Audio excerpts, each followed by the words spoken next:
clever. Yeah, I love the RGB tie-in to it. So, Rhys, we have these DesignerCon NFTs going super fast. Like, faster than getting a boarding group at Rise of the Resistance over at Disneyland. You know the struggle. My grandma really wants to ride it. Not happening, Grandma. Does this show you guys that there is a model on bringing in the fine art world and not always having to have the big IP? Like, are you guys using this weekend as like, hey, there's definitely a market for going on this side of the fence too? Yes. I think this is a great introduction, obviously of our platform and our product, but it's a great introduction to all the artists that are here as well. They can see that story, come and chat to us, all of those kind of things. I think these events are crucial to really showcasing what we're doing. Sure.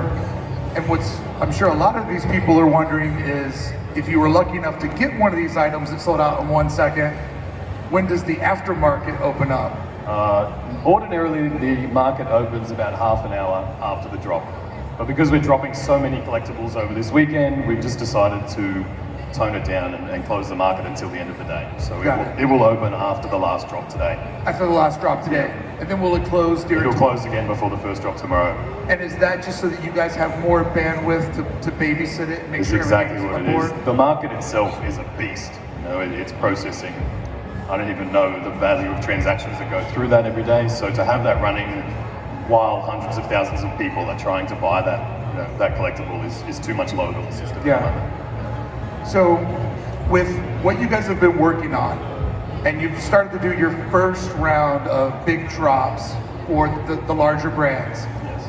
is the light bulb starting to go off? And is what we're seeing right now beta? And are we starting to imagine more broad, like more specific, more variable drops in the future? Yes. I think we really moved from digital collectibles into the realm of digital toys. You know, whether it's a controllable RC car or things like that. And then eventually you can add additional collectibles to, spin up your collectible to being extra rare. So you might add a different colorway, or if it's a collectible car, you might add different rims to it, or things like that. So you can still customize your collectibles in the digital space, and I think that makes the experience much more exciting as well. So Luke, as a lifelong artist and a creative, are you daydreaming on how you can start to dominate this space? Like, are you trying to figure out, like, is this an idea that maybe is executed better digitally than in the real world? Or are you trying to find a way to maybe combination both of those, like, tie in a real world piece to a virtual piece? Once I started entertaining the idea of creating NFTs, I kind of felt that I should be creating exclusively digital, like, artwork. Yeah. I think like posting a photograph of a painting is lazy, and so I'm going to try and avoid doing that. But I don't know. I really have no idea how to kind of I feel like to really wrap your head around the NFT thing, you're going to have to dedicate like hundreds of hours researching and digging through and seeing what people are responding to. And yeah, I think up until now that has probably been the case, because you had to go through that learning curve to really understand what was going on. But it's easy to get lost in the weeds. Like, we use the term NFT synonymously, but that's just the technology that enables the collectability of a digital asset or things like that. So really, it's almost like nobody knows how the technology in your phone works. You just turn it on and you use the app. And that's where this industry is starting to transition, especially with apps like Veve that make everything more mainstream and acceptable. Because you guys are a very mainstream version of this idea, have you seen a pushback from people in the community that think that it's maybe too corporate or a sellout's path? I mean, people that are pure and fall in love with something, they're defensive of it. Absolutely. And with what you guys are doing, I could see that being like something you guys have maybe had to push back against. Yeah. Look, I think in any industry there's public and private versions of products, especially in blockchain, there's public and private blockchains. It's the same sort of concept, we're a more privatized version of a decentralized technology. So and it had to be that way to acquire the licenses and bring on the IP. But there was definitely some pushback from the traditional NFT crowd originally. But I think now that they're seeing all of this IP and all of the artists come on board, I mean, we're lifting the whole industry at this point. So Right. it's, you know, it's not something you really want to fight against. Yeah, I mean, I think if this is a space that you want to collect in and you want to buy stuff and you want it to mature and have value, you have to have a mainstream component so that you keep getting new customers in there. And new customers creates new value, new spike. So it's kind of one of those things where, you know, maybe you hate Disney and you don't want that, but that does pave the way and bring somebody a space for Luke or Tristan or any of the different artists we have here this weekend. What's that?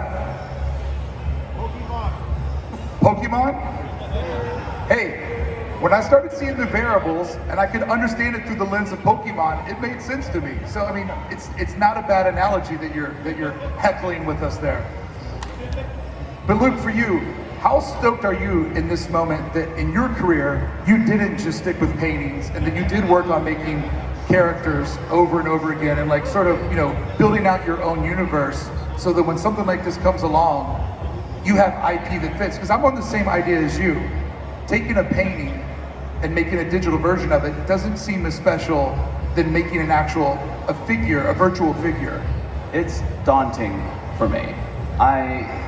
I went to, my background is graphic design, which means I, you know, was educated in using like, you know, all the digital software, but that was a long time ago. And I kind of like, you know, let go of it to pursue painting and illustrating, and now I feel like, oh, I have to like, you know, pick it up again, and I'm like, oh shit. But I don't know, it's also at the same time stimulating and it's exciting, and I'm looking forward to seeing how the kind of content that is being created in the NFT world will influence me. You know, it will be, you know, yeah, we'll see how it goes. Do you find it to be a different creative process, creating a physical to digital piece, or do you kind of run through the same sort of routine, or like, I mean? Well, the process is completely different. With a digital format, you can be able to change colors on a whim, you know, whereas using traditional formats like painting, you know, it's an entire process to modify those things. So. And Rhys, you all have to have the technology too to take a visual artist who does something in 2D and help them virtually sculpt it, right? And do these 360 renders that we can see. That's great. I'm sure that process is different for every artist and every product, but is it a lot of passing information back and forth to dial it in and get it perfect? Because it can't be like overnight, right? Yeah, it's months worth of work ordinarily to create one of these assets. And with IPs like your Disney or Marvel, they take a lot of control and you know, it's obviously on brand. But then when we work with the independent artists, it gives us that opportunity to work together and reload those designs and create something new, because it really gives us that opportunity. Yeah, as a former Disney illustrator myself, I know how they look at everything and they want it to be on character, on brand. And I know my friends over at Mondo, they get notes back about, you know, making sure that everything, you know, is part of the brand. The brand's like identity, and every character is that way. So when you're taking these characters, making a three-dimensional version of them, I'm sure there's lots of notes like, actually, Spider-Man's thumb always points this direction. Like, the notes are insane that you will get back. Definitely. And when you're building these 3D assets, especially the animated ones, I mean, you have to build in that digital skeleton so that the elbow looks like an elbow, or the movements all look natural. So to actually build and design those products is quite an arduous process. So one of the things that you never know when you make a product is how will the consumer react to it, and then when it's theirs and they own it, that's when the scene begins, right? Yes. And I know that you guys are really hyped on the way that the consumers reacted inside of the vaults and the showrooms that they've been creating. Yeah, I think we have a sizzle reel that we'll play later just to show some things, or do you want to play it now? Yeah, let's show some of these off. So this is what some of the Veve community has done with their digital assets and the way that they're having fun with it. And just to give you a glimpse at some of the collectibles as well.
actually giving client revisions.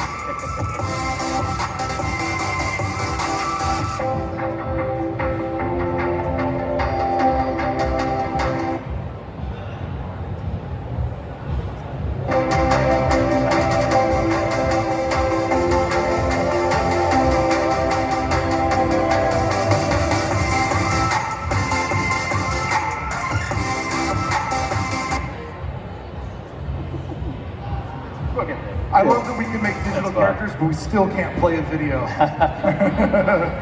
So one of the things that we're seeing here too is the idea of taking a digital item and using it in augmented reality. Yes. Which, you know, we're in this really interesting time where virtual reality exists, augmented reality, digital items, but nobody exactly knows the text there, but what's the end user do with it? Like, where is it all going?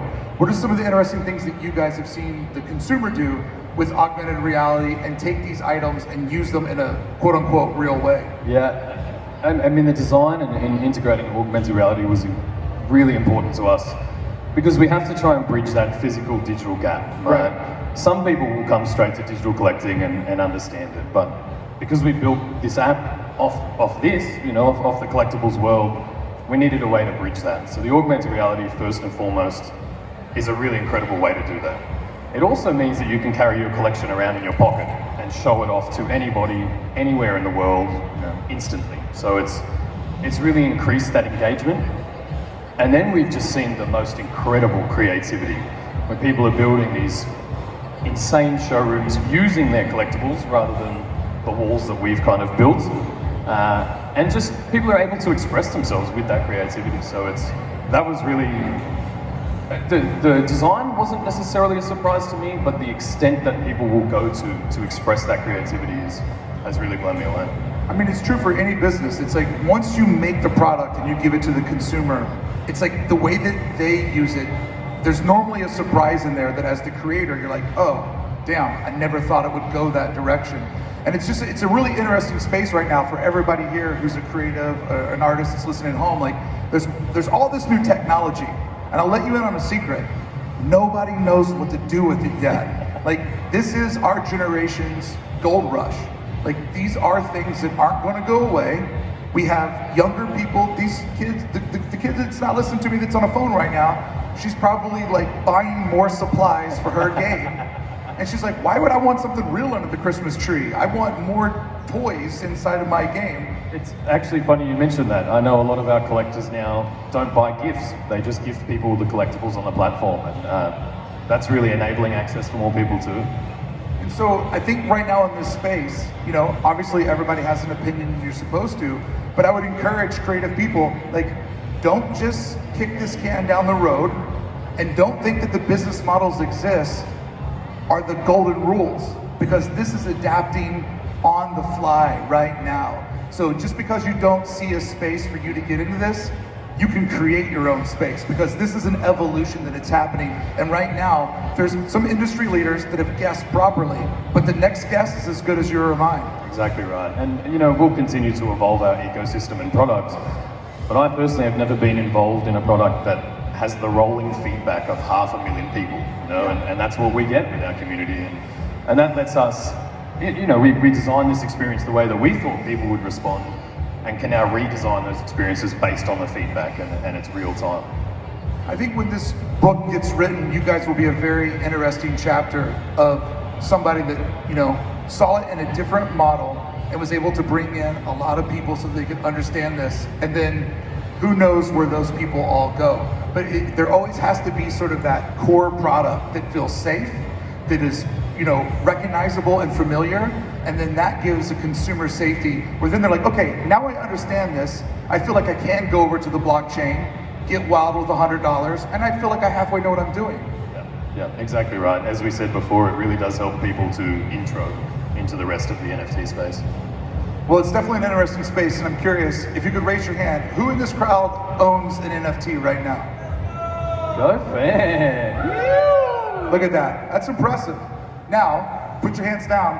Who has sold an NFT and made a profit off of it? You shouldn't have sold it. Yikes. I mean, and that is the interesting part of it, because we're also now looking at an art product that is studied like Wall Street, right? Like you hear people evaluating art like, well, it's a bear market right now. Last time I heard a bear market, it was like Jermaine Rogers making a murder bear. Like it is definitely interesting that we're taking Wall Street terms and applying them to a medium of art where it's just moving so fast. And people are actually trying to evaluate, like, what's value of this drop, when to sell, what's, you know, there are people that rank NFTs on what their success rate or their value could be. I mean, this is a really fast moving space with a lot of money coming in, which says a lot of opportunity. Absolutely, absolutely. It's what this really enables is instant distribution and liquidity where there would typically not be liquidity. So in the art market or the collectibles world, you know, in the physical collectibles world, if you wanted to sell something, you find someone on eBay, you pack it up, you post it somewhere else, you hope that it arrives safely. With Veve or NFTs, I mean, it's instant, it's across the world, so you can really access a larger fan base much quicker. And then you have all those layers. You have some people who are genuine fans of the brand, you have flippers, you have people who buy them and then end up nostalgically attached to the collectible and don't sell them anyway. And all of those layers just enhance the experience. But once again, the digital world mimics the real world. That ecosystem is very important. Yes. Like, you know, flippers help push a surge of sales, which then makes collectors feel like, I really got to get my hands on it. And so there's just this whole ecosystem that it drives success, makes people want to keep getting involved in it. So it's just so fascinating that everything in the virtual space is somehow a mirror to the world that we know, because we're programming that too. Exactly right. That's what we're building from, right? You take that, the physical experience and try to enhance it. I think the craziest thing, you built your future, your career on gambling on this world. But the bigger gamble is, why were you walking around barefoot yesterday? That's just how I live. I evolved these feet over millions of years. It's like, man's going barefoot in a pandemic. I love that. Doesn't care.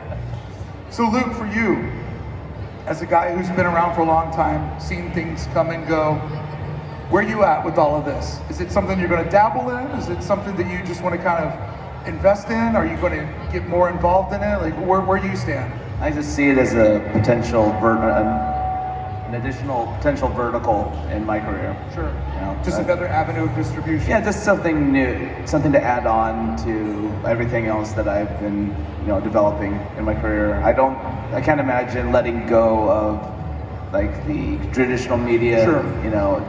And invest exclusively in digital media. It's it wouldn't be true to me. So, Yeah. but I am I think there's a lot of potential with digital media, and I'm interested in being able to experiment with it, express myself through it, and hopefully create products that people would be interested in the future. Well, if you think about your career, you went from graphic design, which is a very structured environment, and you have clients, to removing the clients, embracing illustration, getting into designer toys, which we had our toy panel up here earlier, and that's about 20 years old now, and people said that would never last. So, I mean, you have in your whole career, you've used your instincts and you've just kept jumping to one new medium after another. So in many ways, it probably feels familiar to you.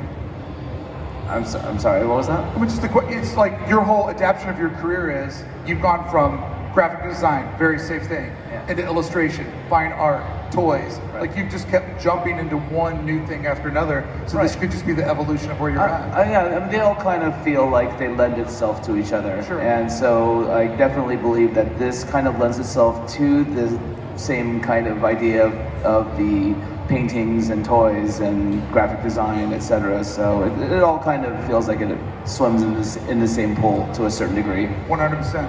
Well, I want to thank everybody for taking this half hour out of your day to spend with us. This is a very, very interesting space, and I would encourage each and every one of you. We are a room of rebels and rule breakers. Keep rebelling, keep breaking the rules, and if you don't fit in right now, find a space, claim it for yourself, because it is a gold rush of this new Wild West, and it belongs to each and every one of you. I'm Mark Bricky from Adventures in Design. This is Rhys from Veve, and the famous Luke Chueh. Thank you so much. Thank you, Ben. Thank you. Appreciate it, guys. Thank you, Bob. Thank you, Luke.